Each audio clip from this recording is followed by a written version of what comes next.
My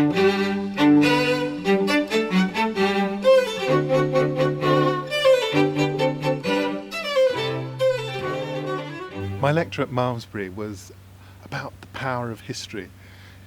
It's about Timbuktu, and this was a place where, in the medieval period, a king, Mansa Musa, decided that he was going to make it the centre of a new kingdom, a new liberal kingdom that was based not just around trade, but also around learning. And he built an incredible library, and it's a library which is still famous today, Timbuktu. It's a place that holds about 700,000 manuscripts, and these medieval manuscripts, they tell the story of this part of Africa in a way that almost nothing else can. Archives are so rare in Africa, but this is one of the few. And sadly, over the last year, that whole archive was put in jeopardy when a militia moved from the north down into the region around Timbuktu, and they fought the local people, and luckily that they were defeated, but as they retreated they tried to destroy the library. And this is one of the few medieval libraries, African libraries, that still exist.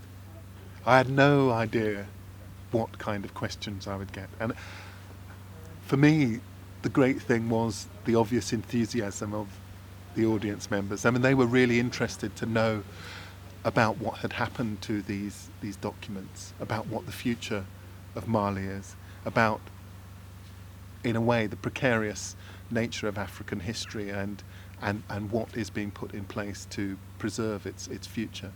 And, you know, those are all questions that I ask, and so I don't necessarily have definitive questions, but I share with them a sense of concern. I mean, African history, it's the oldest historical trajectory, and I think it's, in a way, it's one that we need to value far more.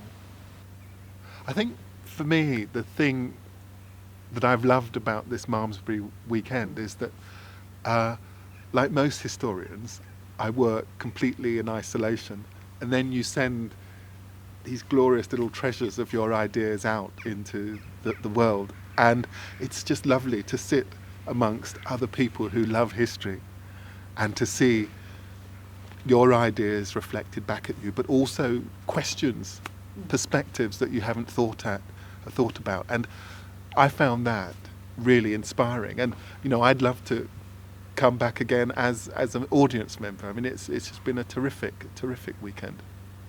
Did you have any particularly challenging questions then?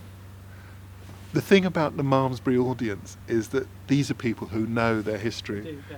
So all the questions are really challenging, but challenging in a way that is, you know, it's inspiring because it keeps you on your toes and it makes you really think, and that these are people who really care about the subject.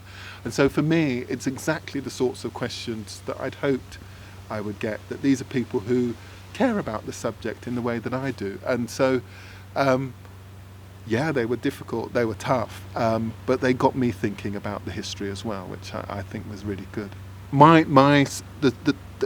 The piece that I spoke about, I mean, the history that I talked about, I think more than anything was brought home to me when I stood in the library at Timbuktu, and you could just see in the dust 1,000 years of accumulated bits, tiny little fragments of manuscript and book.